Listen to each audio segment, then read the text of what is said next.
Democrat looking to beat GOP U.S. Senator Tim Scott is getting calls from her own party to stop campaigning. This coming after newly leaked audio appears to show State Representative Crystal Matthews making controversial remarks about her constituents. Some secret sleepers. Like, we need them to run as the other side, even though they for our side. And we need them to win. Right. We need people to run as Republicans in these local elections. And this is the only way you're going to change the dynamics in South Carolina. We can battle them in public all day. As long as we know we're working for the same goal, for me, I feel like, y'all, we need sleepers. When we get enough of us in there, we can wreak havoc for real from the inside out. Then we can flip some from the inside out. We got to take back some of these seats, especially in these local elections. We need a group of sleepers. And I still got to struggle to raise money for my campaign. Where the is my black people with money? I don't care about no dope money. Give me that dope boy money. Where the duffel bag boys? Find you somebody in your family that don't even know you donating to my campaign and put that under their name. Honestly, these ain't the same type of black people that I grew up around. I don't recognize these black people. So I don't black because I don't understand the type of black that they are. Now, can I talk intelligently? I can move in all kind of circles, but I love black people. I feel safest around my people. I'm very much in a lot of ways, but I know how to turn it off and turn it on. You know, I know how to be in certain spaces. You know, you got to be able to turn it off and turn it on. We need some folks that can wear all black at night and take their yard signs down when they sleeping. We ain't got to make a bunch of noise about it. We ain't gotta go live about it. Just don't say just like when somebody drop money and you pick it up. You pick that up and keep walking. Yo, when you hear this type of stuff, man, I mean, it's really infuriating, but it's also sad because it just goes to show you that as much as they want to paint this picture that it's about race, you know, and it's a differentiation between, you know, those that are black and white and Hispanic, it's not about any of that. It's about ideas. It's about ideology. It's about an agenda. You have those on the left, black, white, Asian, Hispanic. They're pushing an agenda to destroy our country. And you have those of us on this side of things that want to uphold and preserve the Constitution. Our country is not perfect, but we're striving to become a more perfect union. And you have people out here like this that is doing everything that they can to sabotage, so much so that they're willing to, or saying that they need to put money in people so they can join and run as Republicans, but they're basically Trojan horses, both sides working together. Not to say that this hasn't happened, because there's a bunch of rhinos, you know, in DC right now. A lot of them lost, you know, over this past week, but it's really sad. It really, really is, because these are also the same people that told us that if you put them in office, they're going to be better. They're going to do better. And it's just more of the same, to be honest with you. Hit the like button, share the video, subscribe to the channel.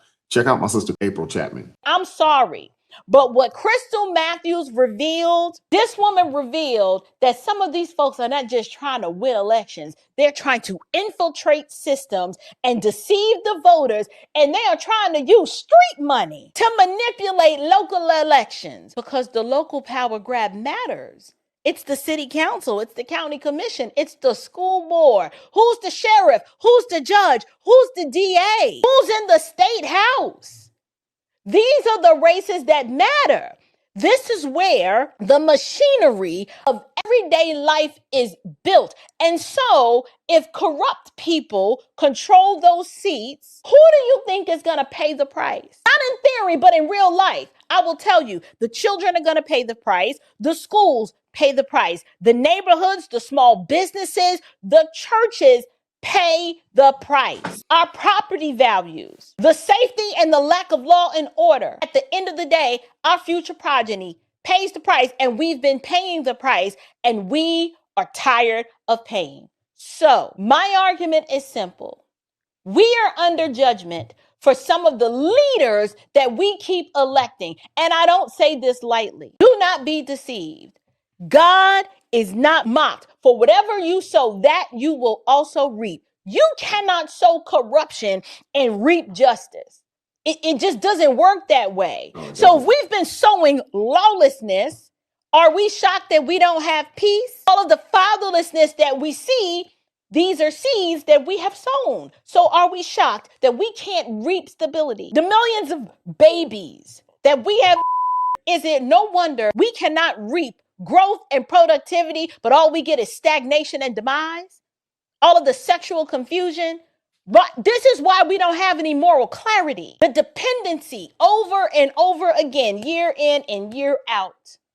You cannot reap dignity from a system that way. And so if a community keeps electing wicked leaders, do not be shocked when the wickedness multiplies. Do not be shocked when the moral responsibility of a people are not rewarded because they've got destructive leadership in place. She's absolutely right. Do not be shocked. And to be honest with you, I don't think any of us are shocked.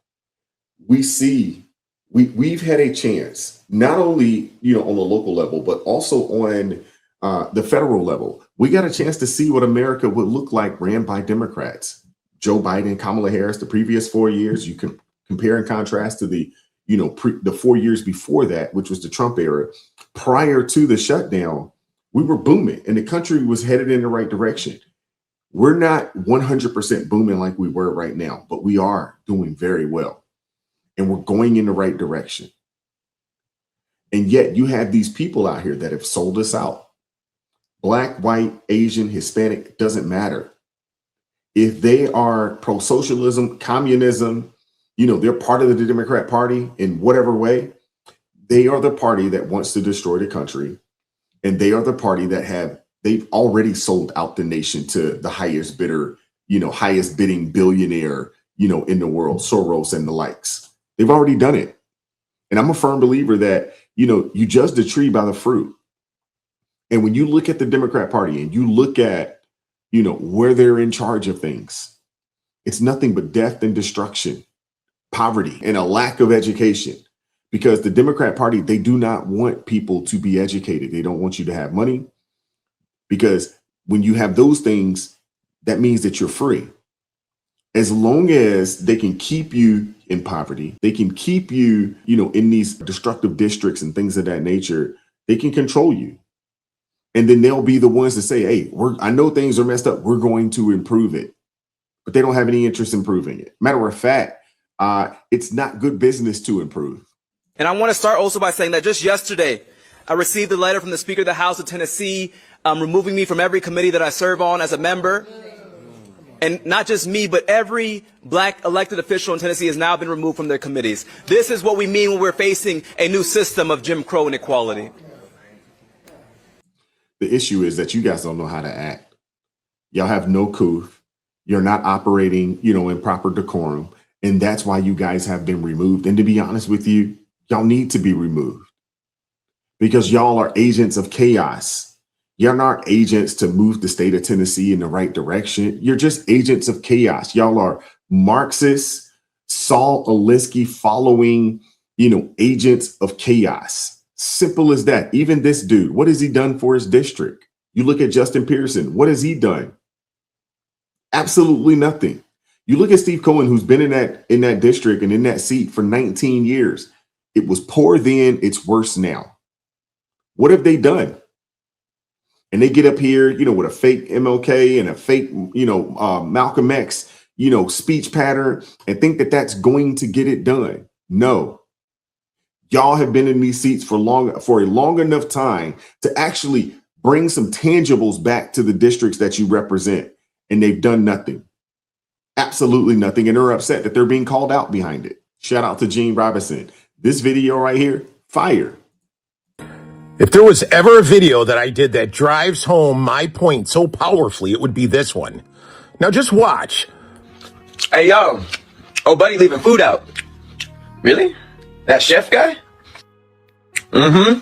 Little piece of cheese. I'm messing with it. The guy who's always chasing us and trying to kill us? My boy done turned a leaf. We up. Where'd he leave it at? He put in a little box.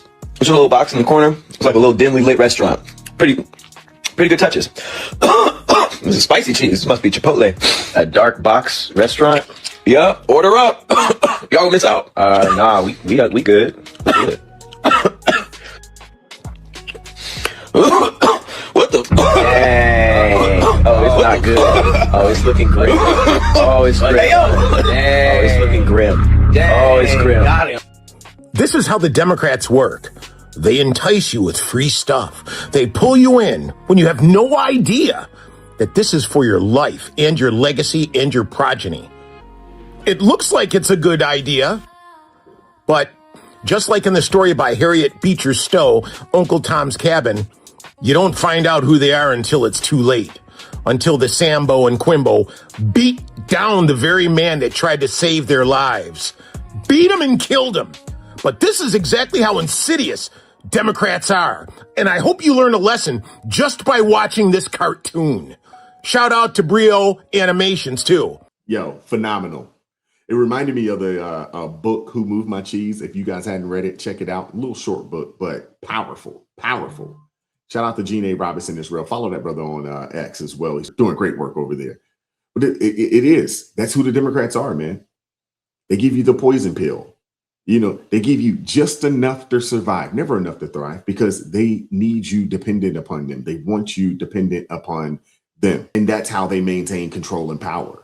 They don't want you to have your own money, to make your own way, take care of your own family. Nah, they need you to be dependent upon them. So therefore, they can tell you how to live, where to live, who to eat, or how much to eat, so forth and so on. It's the Democratic way. And they're upset that they're losing, you know, that grasp, that stronghold, that stranglehold that they once had. You know, they're upset that they're losing it. So I'm one of those kind of people, you know, when I do run across people, even, you know, I was on vacay and you run across a few people from other places, just ask them questions and let them talk. They'll tell you exactly who they are and what they're about pretty quickly. It's crazy. This is sad. And this right here just goes to show how desperate the Democrat Party is, how desperate Black Democrats are, that they're telling and willing to have young people risk their futures so that they can maintain power, but keep the communities that a lot of these young people come from poor, broke, busted, disgusted, and destitute, dangerous. And, you know, none of these people are receiving real high quality education, but they don't care. They don't care about you. We have to decide at some point that we must sacrifice. I mean, I hate that we have to ask this of them, but this is where we are in this country right now, if you're paying attention. And I've seen some people push back and say, oh, we're asking them to give up too much money. The people who are making the money are the schools, and they're making it on the backs of our children. Understand that fewer than 2% of our children go to the draft, basketball or football, once they've played at these schools. So a sacrifice must be made so we can get our power back, because it is bigger than sports. It's about power. These are people who were 18, 19, and 20 years old. So I think it sounds ridiculous to say, oh, my God, these athletes are too young today, when folks damn sure weren't too young who were on the front lines in the 60s.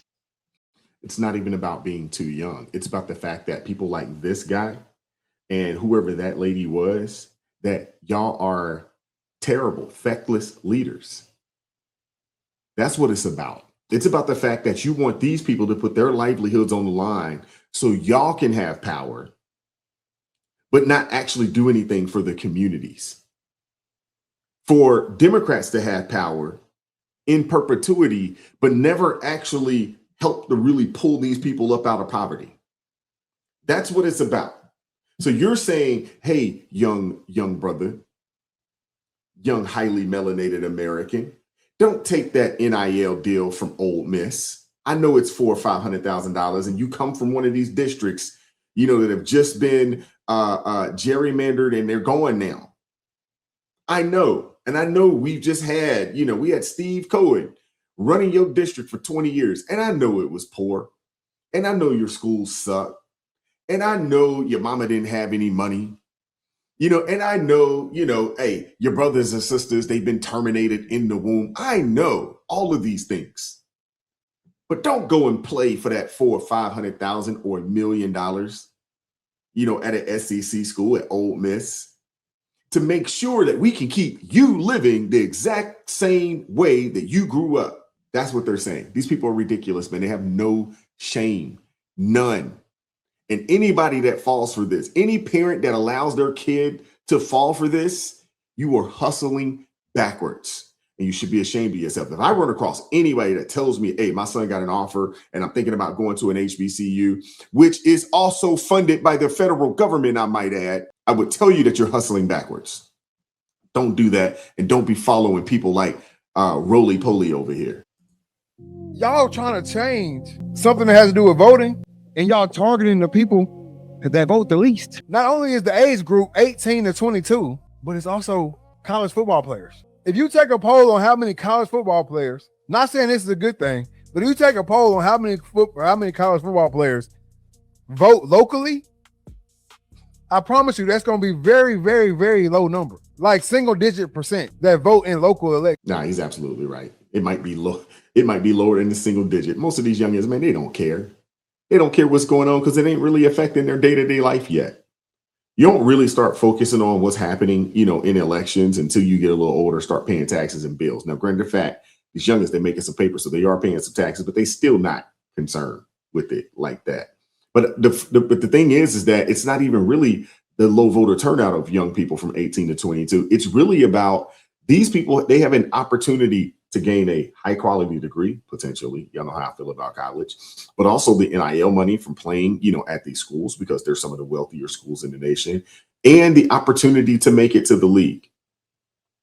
And you have old Black folks who are the mouthpiece for racist white liberals telling young Black folks forego or disregard these opportunities so that they can maintain power. Makes absolutely no sense. None whatsoever. And what they don't understand is that for every one of these players that say no, there's going to be other players. There will probably be, Hispanic players. There will be white players. There will be other Black players that will take that scholarship and they will take that NIL money gladly. And these people will still be in the same situation that they in, whining, complaining, and every daggone thing else. Don't fall for it, man. So we're about to do something. We're going to attempt to do something that we hopefully don't get in trouble for, because we're about to go vote. And apparently they took away our voting rights. So let me see what happens. So we've just pulled up to my voting place. I don't think I can record in there, but I definitely can let y'all know if I get a sticker. So I just finished voting. I guess it's not illegal. I still have my voting rights. I guess that was a lie, wasn't it? Just finished. So here is my voting sticker. My mom and my sister just finished voting, and Jim Crow didn't come and require a poll tax from us. So I think we still have our voting rights. Crazy thing, there were other Black people there voting, and they all had IDs to present. So where exactly was Jim Crow 2.0? Yeah, that's why you can't play these people no mind, yo. I want to hear from you guys in the comment section. What are your thoughts? What are your thoughts? What are your thoughts? I went and voted the other day, last week, Tuesday. Tons of Black people not only voting, but also working the polls as well. That's why you can't pay attention to these daggone Democrats, man.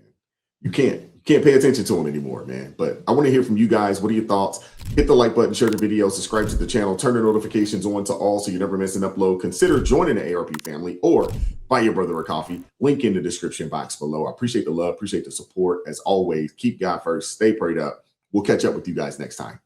Peace.